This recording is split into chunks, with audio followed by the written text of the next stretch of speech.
It had been a wonderful evening, and what I needed now to give it the perfect ending was a bit of the old Ludwig van.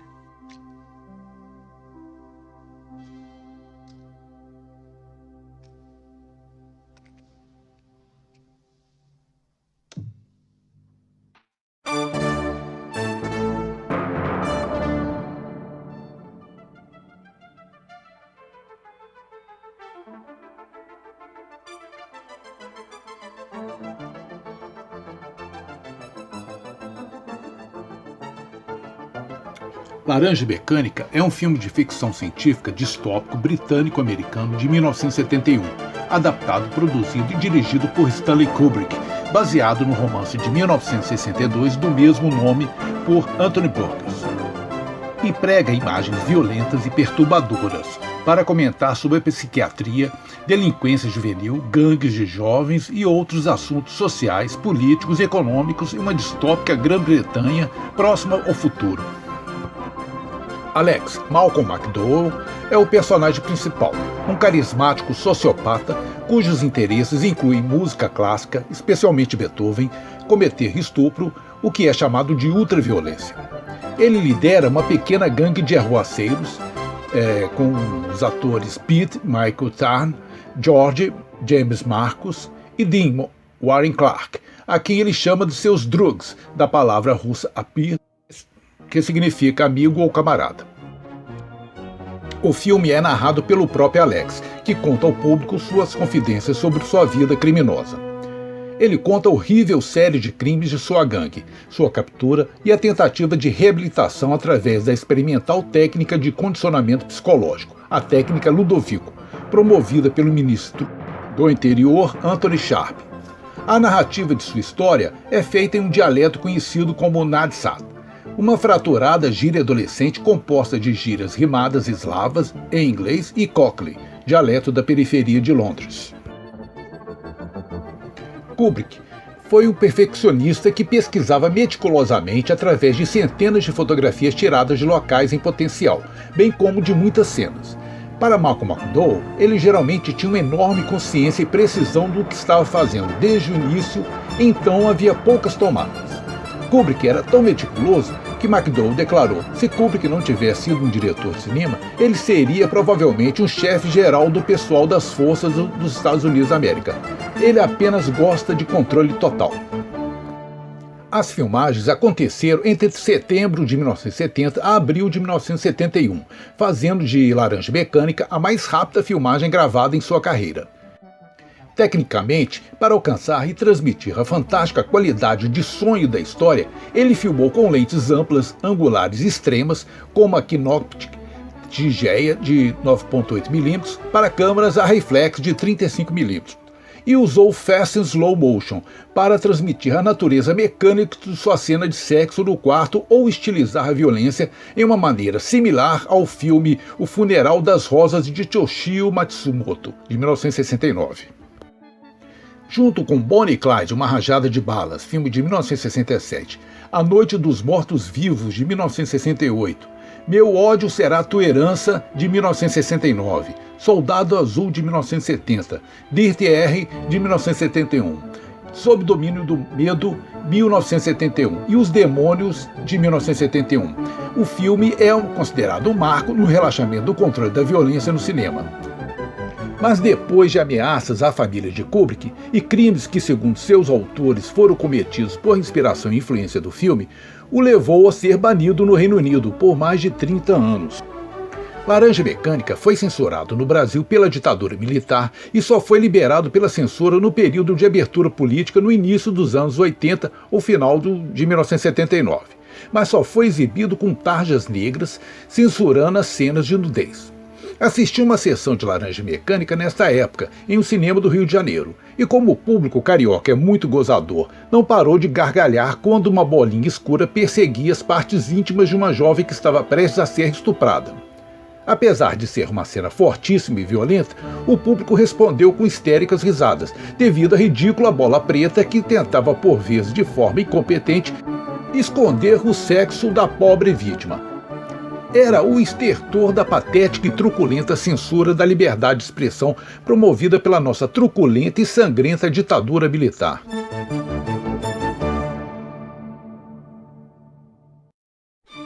A Clockwork Orange permanece hoje uma influente obra do cinema e em outras mídias. O filme é frequentemente referenciado e citado na cultura popular, em desenhos animados e filmes como a série Os Simpsons.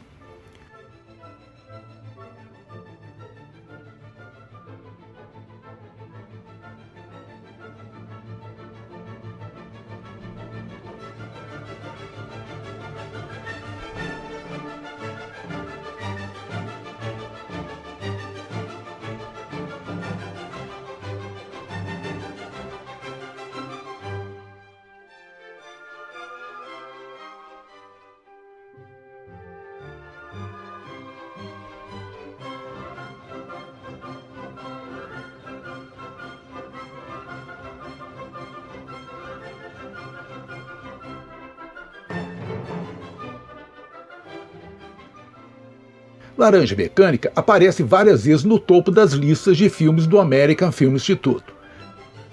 O filme aparece listado na 46ª posição no 100 anos sem filmes, de 1998, e na 70ª posição na segunda lista de 2007. Alex Delarge está listado na 12ª posição na seção Vilões do AFI, 100 anos sem heróis e vilões. Em 2008, a AFI colocou a Laranja Mecânica como o quarto maior filme de ficção científica feito até hoje. O filme também foi colocado na 21ª posição no 100 anos sem filmes de suspense. Nas pesquisas dos maiores filmes do mundo, a Sight and Sound, de 2012, da British Film Institute, a Clockwork Orange foi classificada em 75ª posição na pesquisa dos diretores e na posição 235 na pesquisa dos críticos. Em 2008, a Empire o posicionou na 37ª posição em sua lista dos maiores filmes de todos os tempos. E em 2013, a Empire o classificou para a 11ª posição em sua lista dos 100 maiores filmes ingleses já feitos. O diretor espanhol Luis Buñuel elogiou altamente o filme. Ele uma vez disse: "Laranja Mecânica é o meu filme favorito atualmente. Eu estava predisposto contra o filme, mas após vê-lo, eu percebi que esse é o filme mais significante sobre a nossa era." A maneira como a violência, a distopia e a existência em nossa sociedade tornaram-se a regra dos dias atuais e o mote principal do livro Laranja Mecânica, do britânico Anthony Burgess, que foi adaptado de maneira fiel por Kubrick. Nem mesmo as expressões e neologismos inventados, algum deles intraduzíveis em forma original, ficaram de fora. Partindo de uma estrutura caótica, que foi uma maneira de confundir os mais desatentos, como no livro, o mundo é retratado a partir das reminiscências de Alex Delarge, enquanto caminha pelas ruas de uma cidade que parece ser Londres. Alex reclama furiosamente do saudosismo dos velhos e declara seu ódio aos bêbados. Ao encontrar um idoso embriagado caído nas ruas, ele não tem dúvidas e o espanca. Este episódio sórdido se multiplicou e se repete até hoje, por gangues de jovens ricos que se divertem ao torturar, matar ao mesmo tempo que filmam estes pobres mendigos, totalmente indefesos em grandes cidades dos Estados Unidos ou em uma rua em Brasília, como aconteceu com a morte por queimadura de um índio sem teto.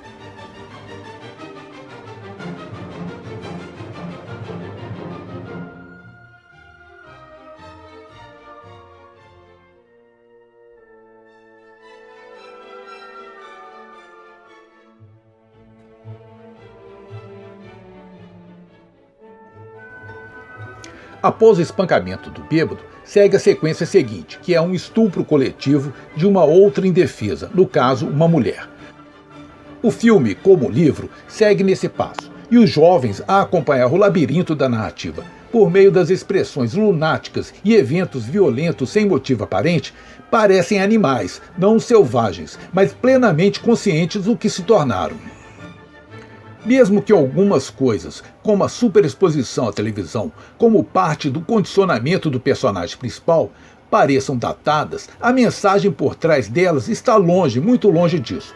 Basta lembrar serem exatamente as telas de celulares, tablets, microcomputadores, videogames, o espelho negro por onde a maioria maciça da humanidade se observa a maior parte do tempo nos dias que correm. A maneira utilizada por Kubrick para transformar em natural a forma crua como nossos baixos instintos são representados foi a música. No filme, a Nona Sinfonia toma o caráter de sagrado para o personagem Alex Delage, mas uma sacralização profana e violenta nas imagens surreais de vampirismo, explosões, enforcamentos, quando o anti-herói do filme divaga em pensamentos ao som da obra-prima de Beethoven.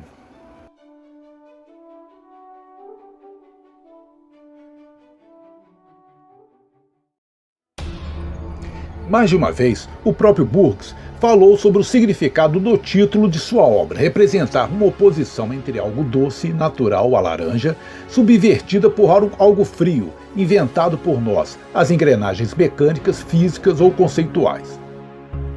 Essas oposições são colocadas na tela o tempo todo. Ainda que o Alex e sua gangue façam algo horrendo, isso é mostrado de maneira esteticamente retocável. Vem daí a confusão de sentimentos e o desconforto experimentado por quem vê o filme, não importa quantas vezes o faça. Esta sedução pelo olhar do público, que é conduzido por imagens imersivas e contagiantes, e ao colocar um psicopata sem remorsos como condutor da narrativa, é de certa maneira nos colocar como protagonista e parceiros das atrocidades deste anti-herói, que subverte qualquer noção de moralidade ao sublinhar essas pulsões criminosas pelo mecanismo narrativo do filme onírico. É como se nos colocássemos em território do id governado pelo superego. Freud já tinha postulado que o superego tem acesso direto ao id, assim como Lacan afirmou sobre o superego feroz e obsceno, algo que pode ser representado pelos líderes fascistas e neoliberais, que tudo podem, tudo querem e tudo fazem.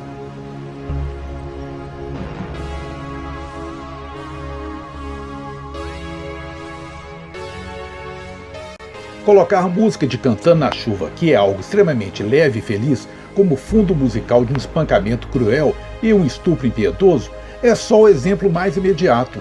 É uma das cenas mais lembradas, porém não é menos forte do que o assassinato como escultura de pênis ou os espancamentos constantes cometidos por Alex e contra ele. Kubrick associa a alta cultura com a violência. Essa constatação já tinha sido feita por Orson Welles em uma frase de seu personagem, Arline, de O Terceiro Homem, quando diz que a Itália renascentista dos Médicis e Borgias ficaram conhecidos por incestos, crimes, torturas, espólios e todo tipo de crueldade, mas também legaram Da Vinci, Rubens, Michelangelo e Botticelli. Já a Suíça, reconhecida pela sua política social, justa e humanitária, só legou o relógio Cuco. Esta cínica frase, dita por um psicopata que só quer justificar seus atos perversos, se espelhando com os vitoriosos da história, que de certo modo é representado por saqueadores e ditadores que exploraram e mataram em nome do progresso ou do futuro. Esta história de horror é mais do que representado pelos maias e o Império Romano, chineses, espanhóis, britânicos, até os dias atuais com o Império Estadunidense, que promoveu genocídios em várias partes do planeta, em nome do progresso e da liberdade. Essa liberdade, entre aspas, estritamente vigiada e controlada, tal qual o Big Brother, como foi revelado pelo Wikileaks, Julian Assange e Edward Snowden. A indiscutível e unânime quarto movimento da Nona Sinfonia de Beethoven e os versos nela incluídos, como o Ode ao Amor de Goethe, se tornou o símbolo máximo de bondade, fraternidade e igualdade entre os homens e sempre foi executado em eventos públicos por diversas entidades políticas ou de iniciativa privada, para promover impactos sociais e políticos, festas e momentos históricos, independente desses governos partirem da ONU, diversos governos do mundo, mesmo de Hitler, Stalin, Mussolini e dos governos dos Estados Unidos da América, que sempre usaram e usam a Nona Sinfonia. Essa associação da alta e nobre cultura com a violência é a marca registrada de todos os filmes de Kubrick. Desde o afetado e emperdigado Humpert de O Filme Lolita de 1961, que se horrorizava com a vulgaridade de sua recém-esposa, mas disfarçava seus desejos libidinosos pela sua enteada de 12 anos, até a sociedade secreta de ricaços e poderosos que promoviam orgias e assassinatos no seu último filme, De Olhos Bem Fechados, de 1999. Esta associação de violência com avanço tecnológico, arte com perversão, religiosidade com hipocrisia é fruto do olhar de Kubrick em relação com a humanidade. Ele cresceu em Nova York nos anos 40 e 50, em meio às notícias sobre o Holocausto nazista, perseguição macartista, paranoia, Guerra Fria e a hipocrisia do governo dos Estados Unidos ao dizimar países asiáticos, promover ditaduras fascistas em países do terceiro mundo, ações criminosas que diversos governos justificaram para combater o efeito dominó e pretexto de evitar o terrorismo islâmico. Por isso, Kubrick atacou de forma bem sofisticada essa cultura gananciosa, dominante e impiedosa, como fez em seus filmes como Guerra Feita de Sangue, Spartacus, Doutor Fantástico, 2001 Odisseia no Espaço, Laranja Mecânica, Barry Lyndon, Nascido para Matar, até o seu último filme, De Olhos Bem Fechados. Um tema deste filme que também é central é a delinquência juvenil. Filmes sobre delinquência juvenil já tinham sido explorados pelo cinema desde os anos 50, quando este fenômeno social ficou sendo estudado por cientistas sociais e psicólogos. Richard Brooks foi talvez o primeiro diretor a tratar sobre este tema no clássico Sementes da Violência de 1955. O filme estreou nos cinemas quando o rock and roll estava surgindo e logo na abertura dos créditos com a música Rockin' Around the Clock, de Bill Haley e The His Comets. O público jovem que assistia à sessão de estreia começou a dançar e quebrar as poltronas do cinema, o que promoveu mais ainda a publicidade do filme, que virou um dos maiores sucessos daquele ano. Juventude Transviada, também deste mesmo ano, dirigido pelo humanista Nicholas Ray, revelou o astro James Dean, que ao morrer jovem em um acidente trágico o tornou um dos maiores símbolos da juventude do século XX. Em 1961, dois clássicos de Hollywood abordaram os problemas das gangues de forma brilhante. O primeiro foi Amor Sublime Amor, de Robert Wise, obra-prima do cinema musical com forte conteúdo de crítica social e política, números musicais coreografados brilhantemente por Jerome Robbins e foi laureado com 10 Oscars, inclusive de melhor filme. O segundo foi Juventude Selvagem, de John Frankenheimer, com Burt Lancaster, considerado um dos melhores filmes sobre julgamentos de Hollywood. Causada por vários fatores políticos e sociais, a delinquência juvenil é ilustrada ao longo do filme. Alex e seus companheiros são adolescentes frustrados, sem objetivos, que só sentem prazer e entusiasmo através de consumo de drogas e da prática de atos violentos. No interior das próprias gangues, as hierarquias e estruturas de opressão social se repetem com líderes tiranos como Alex Delarge. Os comportamentos erráticos dessa juventude são resultado de uma sociedade doentia onde as relações humanas são praticamente inexistentes. As famílias totalmente distanciadas dos adolescentes não conseguem controlá-los nem discipliná-los. Com seu tempo consumido pelo trabalho e exaustão, negligenciam seus filhos e acabam por abandoná-los. As ligações de amizade e irmandade entre os companheiros também se revelam frágeis, com lutas e traições. Disso resulta a solidão absoluta destes indivíduos, que não podem depender nem confiar em ninguém. A sexualização extrema que atravessa toda esta sociedade se traduz numa objetificação notória das mulheres, que passam a ser encaradas como presas que os homens caçam por diversão. Assim, seguindo seus instintos mais animalescos, transformam o sexo em estupro, ataque e mera demonstração de poder. Gangues como a de Laranja Mecânica tiveram antepassados no cinema, como no clássico nacional Os Cafajestes, de Rui Guerra, de 1962, com Jesse Valadão e Norman Bengel, que foi inspirado em acontecimentos reais em que playboys da Zona Sul levavam e seduziam jovens suburbanos para depois estuprarem nas desertas praias da Barra da Tijuca. Uma das principais reflexões a que o filme conduz é a legitimidade das medidas de punição e contenção do crime promovidas pelo governo. Usando de todas as armas, sem medir consequências morais e éticas, a justiça se torna também criminosa. Os prisioneiros são encarados como um problema que deve ser resolvido a todo custo, mesmo que isso implique esquecer seus direitos, sua humanidade, sua individualidade, controlando as suas mentes. O Estado autoritário tenta resolver os problemas sociais através da violência sem reeducação. A transformação nos indivíduos não acontece graças à sua vontade, mas apenas por manipulação, condicionamento, como se tratassem de animais. Alex Delarge e os companheiros de crime são produtos de sintomas desta sociedade distópica. Um exemplo de programa autoritário que vai contra todos os direitos humanos foi o pacote anticrime do ex-ministro Sérgio Moro, que o levou para ser aprovado na Câmara Legislativa. Felizmente foi barrado, e seu autor hoje é acusado por diversos crimes de corrupção passiva quando estava no comando da fraudulenta e perniciosa Lava Jato. Segundo as declarações do próprio diretor, Laranja Mecânica é uma sátira social lidando com problemas de saber se a psicologia behaviorista e o condicionamento psicológico são as novas armas perigosas para um governo totalitário usar para impor vastos controles em seus cidadãos e transformar eles em pouco mais do que robôs. Como sublinha o padre na prisão, a bondade só é real se partir da vontade do sujeito. Alex se comporta bem, mas não por escolha própria. É forçado a ser um cidadão modelo. Como Laranja Mecânica, metáfora que dá o título ao filme, embora seu exterior pareça natural, seu interior é robótico. O filme possui algumas curiosidades, como: para criar a estética da gangue, Kubrick se inspirou em duas tribos sociais britânicas que eram rivais, os Moods e os Rockers. Alex cantando Singing in the Rain não fazia parte do roteiro. O diretor filmou as cenas várias vezes, mas achava que estava faltando alguma coisa. Então pediu o ator cantasse e dançasse. Essa foi a música que ele lembrou no momento.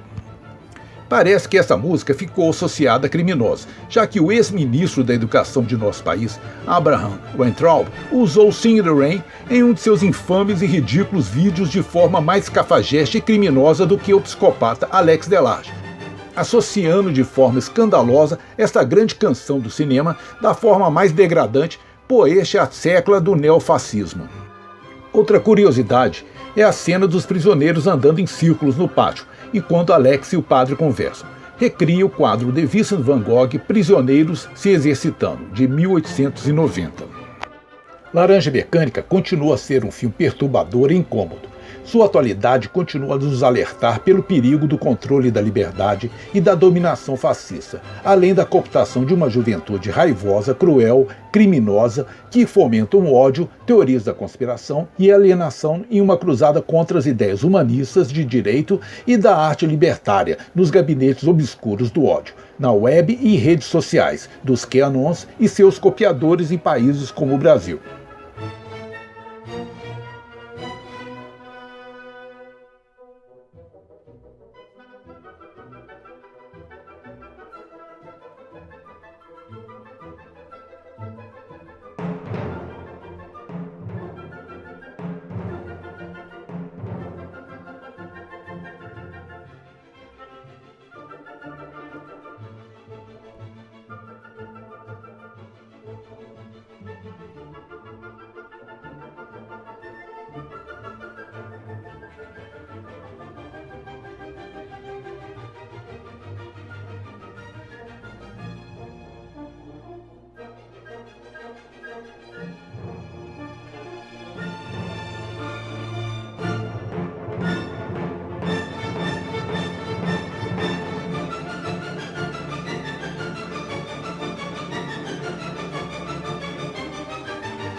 I'm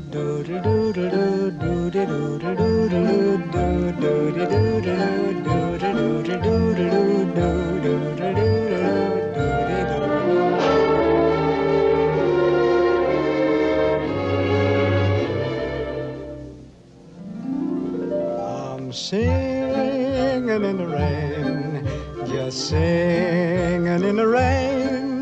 What a glorious feeling, I'm happy again.